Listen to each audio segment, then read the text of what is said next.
ഈ ഒരു 2025 കാലഘട്ടത്തിൽ നമുക്ക് ഏറ്റവും വളരെ കുറഞ്ഞ ചിലവിൽ കിട്ടുന്നതും അതുപോലെ നമുക്ക് വളരെ വേണ്ടപ്പെട്ട ഡേറ്റകളൊക്കെ ഇപ്പോഴും നമുക്ക് പൂർണ്ണ വിശ്വാസത്തോടെ സ്റ്റോർ ചെയ്ത് വെക്കാൻ പറ്റിയതാണ് ഇങ്ങനെയുള്ള DVD VCD ഡിസ്കുകളിൽ. Pen drive, memory card, smart phone ഇതിൻ്റെയൊക്കെ വരവോടുകൂടിയാണ് ഇങ്ങനെയുള്ള CD DVD ഡിസ്കുകളിലൊക്കെ ഉപയോഗം വളരെയധികം കുറഞ്ഞത്. പിന്നെ ഇങ്ങനെയുള്ള ഡിസ്കുകൾ ഉപയോഗിക്കാനും വളരെയധികം ബുദ്ധിമുട്ടായിരുന്നു. അപ്പം നമ്മുടെ ഇന്നത്തെ ഈ ഒരു വീഡിയോയിലൂടെ ഇങ്ങനെയുള്ള CD ഡിസ്കുകളിൽ എങ്ങനെയാണ് ഫയലുകളൊക്കെ ആഡ് ചെയ്യുന്നതെന്നും അതുപോലെ ഇങ്ങനെയുള്ള CD ഡിസ്കുകളൊക്കെ ഉപയോഗിക്കുന്നുണ്ടല്ലോ ഗുണങ്ങളൊക്കെയാണ് നോക്കാൻ പോകുന്നത്. അപ്പോൾ ഇതിനായിട്ട് ഞാൻ ഇന്ന് ഇവിടെ എടുത്തേക്കുന്നത് 2 പ്ലെയിൻ ഡിസ്കുകളാണ്, അതായത് ഫയലുകളൊന്നുമില്ലാത്ത 2 ഡിസ്ക്. അപ്പോൾ ഇതിൽ ഒന്ന് CD ഡിസ്കും ഒന്ന് DVD ഡിസ്കുമാണ്. അതുപോലെ ഇപ്പോഴും നമുക്ക് ഇതുപോലുള്ള CD DVD ഡിസ്കുകളൊക്കെ മേടിക്കാനും കിട്ടുന്നതാണ്. അതുപോലെ ഇങ്ങനെയുള്ള ഡിസ്കുകൾക്ക് ഓൺലൈനായിട്ട് വില കൂടുതലാണ്. ഞാൻ ഈ ഡിസ്കുകൾ രണ്ടും മേടിച്ചത് സ്റ്റേഷനറി കടയിൽ നിന്നാണ്. ഈ കാണുന്ന 4.7 GB പ്ലെയിൻ DVD ഡിസ്കിന് 20 രൂപയാണ് ആയത്. അതുപോലെ ഇതിലും കൂടി GB DVD ഡിസ്കുകൾ മേടിക്കാൻ കിട്ടും. അപ്പോൾ അതെല്ലാത്തിലൊന്നും സപ്പോർട്ട് ചെയ്യില്ല.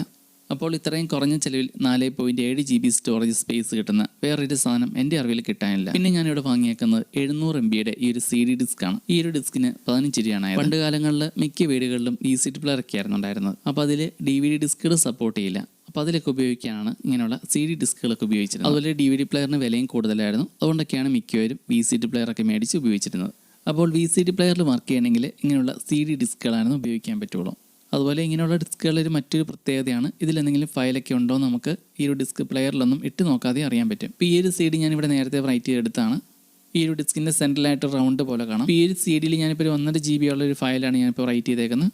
ഇപ്പോൾ ഈ ഒരു CD നമ്മളിപ്പോൾ 4 GB അടുത്തുള്ളൊരു ഫയലൊക്കെയാണ് നമ്മളിപ്പോൾ റൈറ്റ് ചെയ്തേക്കുന്നതെങ്കിൽ ഈ റൗണ്ട് കുറേ കൂടെ വലുതായിട്ട് കാണാൻ പറ്റും. അപ്പോൾ ഈ ഒരു സെൻട്രൽ റൗണ്ടിൽ ചെറിയൊരു ഷെയ്ഡ് പോലെ കാണുന്ന ഇത് വെച്ച് നമുക്ക് ഈ ഒരു CD റൈറ്റ് ചെയ്താണെന്ന് അറിയാൻ പറ്റും. അതുപോലെ എത്രത്തോളം ഉപയോഗിച്ചാണെന്നൊക്കെ നമുക്കിങ്ങനെ അറിയാൻ പറ്റും. നിങ്ങളുടെ കയ്യിലും പഴയ CD-കളൊക്കെ ഇരിപ്പുണ്ടെങ്കിൽ അതൊന്ന് പുറത്ത് പിടിച്ച് നോക്കിയാൽ മതി. അപ്പോൾ കറക്റ്റായിട്ട് അറിയാൻ പറ്റും. ഇപ്പോൾ ഞാൻ ഈ കൂടി ഒരു പ്ലെയിൻ CD എടുത്തിട്ടുണ്ട്. ഈ ഒരു പ്ലെയിൻ CD അങ്ങനെ ആ റൗണ്ട് പോലെ കാണത്തില്ല. അപ്പോൾ റൈറ്റ് ചെയ്ത CD-യും റൈറ്റ് ചെയ്യാത്ത CD-യും തമ്മിലുള്ള വ്യത്യാസം ഈ കാണുന്ന പോലെ ആയിരിക്കും.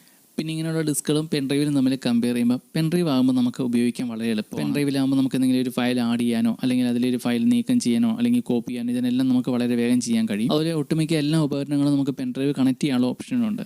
ഇങ്ങനെയുള്ള CD ഡിസ്കുകളൊക്കെ ആകുമ്പം അതിന് ഒരുപാട് ലിമിറ്റേഷൻസ് ഉണ്ട്. എല്ലാത്തിലും നമുക്ക് ഉപയോഗിക്കാൻ കഴിയില്ല. പെട്ടെന്ന് നമുക്കൊരു ഫയൽ അതിലേക്ക് ആഡ് ചെയ്യാൻ കഴിയില്ല. ഡിലീറ്റ് ചെയ്യാനും അങ്ങനെയുള്ള എല്ലാ കാര്യങ്ങൾക്കും വളരെയധികം ബുദ്ധിമുട്ടാണ്. അതുപോലെ ഇപ്പോൾ നമുക്ക് പ്ലെയിൻ ഡിസ്ക് മേടിച്ചാലും ഇത് റൈറ്റ് ചെയ്തെടുക്കണമെങ്കിൽ കമ്പ്യൂട്ടറോ ലാപ്ടോപ്പോ ഇങ്ങനെയുള്ള സൗകര്യങ്ങളൊക്കെ വേണം. പിന്നെ ഈ CD ഒക്കെ റൈറ്റ് ചെയ്തെടുക്കുന്ന സമയത്ത് കറണ്ട് പോകാൻ പാടില്ല. അങ്ങനെയുള്ള കുറേ പ്രശ്നങ്ങളൊക്കെ ഉണ്ടായിരുന്നു ഇതിന്. പിന്നെ ഇങ്ങനെയുള്ള CD ഡിസ്കുകൾ പെൻഡ്രൈവ് മെമ്മറി കാർഡൊക്കെ വെച്ച് കമ്പയർ ചെയ്യുമ്പം ഉള്ള ഗുണങ്ങൾ: ഒന്നാമത്തെ കാര്യം, ഇതിന് ചിലവ് വളരെയധികം കുറവാണ്. രണ്ടാമത്തെ കാര്യം, ഇങ്ങനെയുള്ള ഡിസ്കുകളിൽ നമ്മൾ എന്തെങ്കിലുമൊക്കെ പ്രധാനപ്പെട്ട ഡേറ്റകളൊക്കെ സ്റ്റോർ ചെയ്ത് സൂക്ഷിക്കുകയാണെങ്കിൽ എത്ര വർഷം വേണമെങ്കിലും ഇങ്ങനെയുള്ള ഡിസ്കുകൾ കംപ്ലൈൻ്റ് ഒന്നും കൂടാതെ ഇതിൽ ഫയലുകളൊന്നും പോകാതെ സൂക്ഷിക്കാൻ പറ്റും. അതേസമയം ഇപ്പോൾ നമ്മളൊരു പെൻഡ്രൈവിലോ അല്ലെങ്കിൽ മെമ്മറി കാർഡിലൊക്കെയാണ് പ്രധാനപ്പെട്ട ഡേറ്റകളൊക്കെ സ്റ്റോർ ചെയ്ത് സൂക്ഷിക്കുന്നതെങ്കിൽ അതിന് ഡിസ്കുകളിൽ അത്രയും ഉറപ്പുണ്ടാവില്ല. എപ്പം വേണമെങ്കിലും കംപ്ലൈൻ്റ് ആവും. അതല്ലെങ്കിൽ ചിലപ്പോഴൊക്കെ കുറേ നാൾ പെൻഡ്രൈവ് ഉപയോഗിക്കാതിരുന്നിട്ട് പിന്നീട് ഉപയോഗിക്കുമ്പം അത് റീഡ് ആകാത്ത പ്രശ്നങ്ങളൊക്കെ ഉണ്ടാവും. ഇങ്ങനെയുള്ള പെൻഡ്രൈവ് മെമ്മറി കാർഡൊക്കെ നമുക്ക് ഉപയോഗിക്കാനൊക്കെ വളരെ എളുപ്പമാണെങ്കിലും ഇതിനെ നമുക്ക് അത്ര അങ്ങ് വിശ്വസിക്കാൻ പറ്റില്ല. ഏത് നിമിഷം വേണമെങ്കിലും കംപ്ലൈൻ്റ് ആവാം. CD DVD ഡിസ്കുകളൊക്കെ ആണെങ്കിൽ നമുക്ക് അതിലൊരു ഫയൽ സ്റ്റോർ ചെയ്ത് ആ ഒരു ഡിസ്ക് നന്നായിട്ട് സൂക്ഷിച്ച് വെക്കുകയാണെങ്കിൽ ഇടയ്ക്ക് ഉപയോഗിക്കണമെന്നൊന്നുമില്ല, നന്നായിട്ടൊന്നും നമ്മൾ സൂക്ഷിച്ച് വെച്ചാൽ മാത്രം മതി.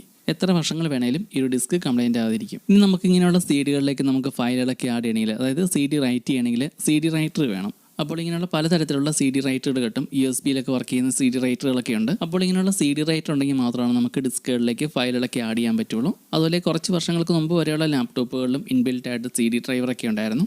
ഇപ്പോഴുള്ള പുതിയ മോഡൽ ലാപ്ടോപ്പുകളിലൊന്നും CD ഡ്രൈവർ ഇല്ല. അങ്ങനെ അതിൽ ഈ കാണുന്നതാണ് കമ്പ്യൂട്ടർ CPU-ലൊക്കെ ഉപയോഗിക്കുന്ന CD ഡ്രൈവർ. അപ്പോൾ ഇതുപോലുള്ള CD റൈറ്ററിലാകുമ്പോൾ നമുക്ക് കുറച്ചിങ്ങനെ ഫാസ്റ്റായിട്ട് CD റൈറ്റ് ചെയ്തെടുക്കാൻ പറ്റും. അതുപോലെ ചില DVD റൈറ്ററിൽ ഈ കാണുന്ന പോലെ DL എന്ന് കൊടുത്തിട്ടുണ്ടാവും.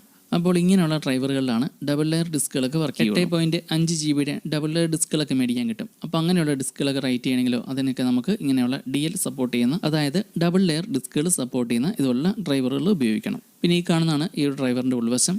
ഏകദേശമൊക്കെ കാഴ്ചയിൽ DVD പ്ലെയറിൻ്റെയൊക്കെ പോലെ സാമ്യമായിട്ട് തോന്നുമെങ്കിലും കുറേയൊക്കെ മാറ്റങ്ങളുണ്ട്. ഇതിൽ ഉപയോഗിച്ചേക്കുന്ന സെൻസറുകളൊക്കെ പവർ കൂടിയതാണ്. പിന്നെ ഇതിൽ ഉപയോഗിച്ചേക്കുന്ന മോട്ടറൊക്കെ മാറ്റമുണ്ട്. സാധാരണ DVD പ്ലെയറിലൊക്കെ ഡിസ്കൊക്കെ കറങ്ങാൻ വേണ്ടി ഉപയോഗിക്കുന്ന സാധാരണ DC മോട്ടറുകളൊക്കെയാണ്. ഇതിൽ ഉപയോഗിച്ചിരിക്കുന്ന BLDC ഹബ്ബ് മോട്ടറിൻ്റെയൊക്കെ പോലെയുള്ളതാണ്.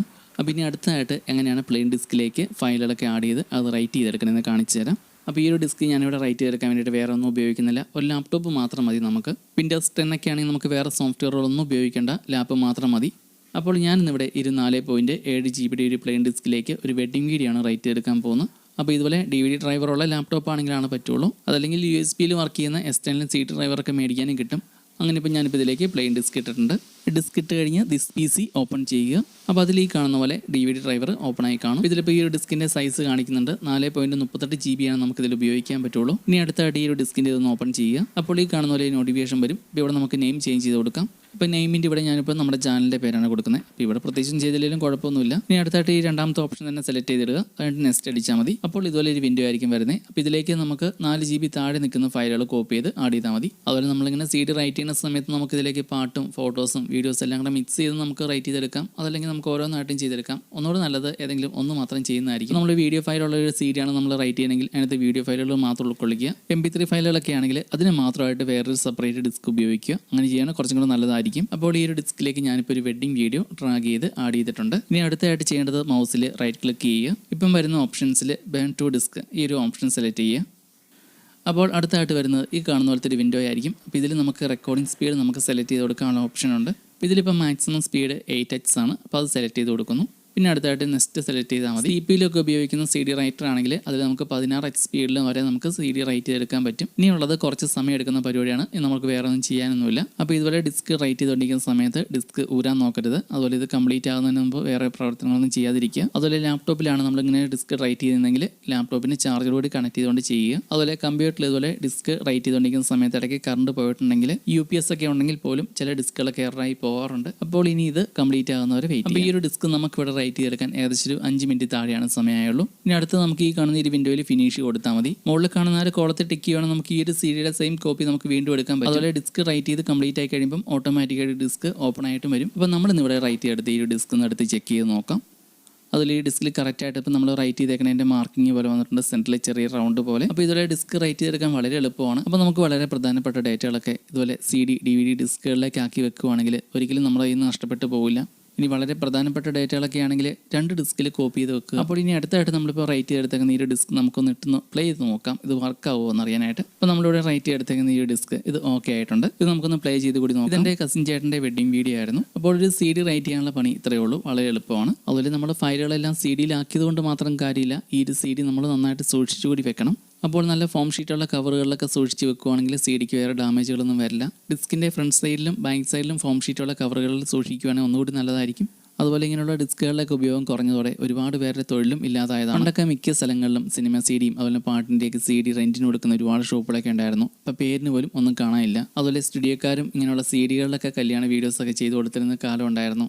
പിന്നെ ഇപ്പോഴും ഇതുപോലുള്ള CDകളൊക്കെ ഉപയോഗിക്കുന്ന ഒരുപാട് പേരുണ്ട്. ഇതിലൊക്കെ പാട്ട് കേൾക്കുന്നതിൻ്റെ ഒരു ഫീൽ അത് വേറെ തന്നെയാണ്. അതുപോലെ ആർക്കെങ്കിലും ഇതുപോലുള്ള പഴയ CDകളിലേക്ക് ഫയലുകൾ കോപ്പി ചെയ്ത് പെൻഡ്രൈവിലേക്കോ മെമ്മറി കാർഡിലേക്കോ ആക്കണമെങ്കിൽ നമ്മുടെ ഈ ഒരു വാട്സപ്പ് നമ്പറിലേക്ക് മെസ്സേജ് അയച്ചാൽ മതി. CD കൊറിയറായിട്ട് അയച്ചാൽ മതി. കൊറിയർ അയക്കാനുള്ള അഡ്രസ്സ് ഞാൻ ഈ ഒരു നമ്പറിൽ വാട്സപ്പിൽ മെസ്സേജ് അയക്കുമ്പോൾ അയച്ചു തരാം. അപ്പോൾ നമ്മുടെ ഇന്നത്തെ ഈ വീഡിയോ ഇത്രയൊക്കെ തന്നെയുള്ളൂ. പുതിയൊരു വീഡിയോ ആയിട്ട് വീണ്ടും കാണാം. എന്തെങ്കിലും സംശയങ്ങളോ നിർദ്ദേശമോ ഉണ്ടെങ്കിൽ കമൻറ്റ് ചെയ്യുക.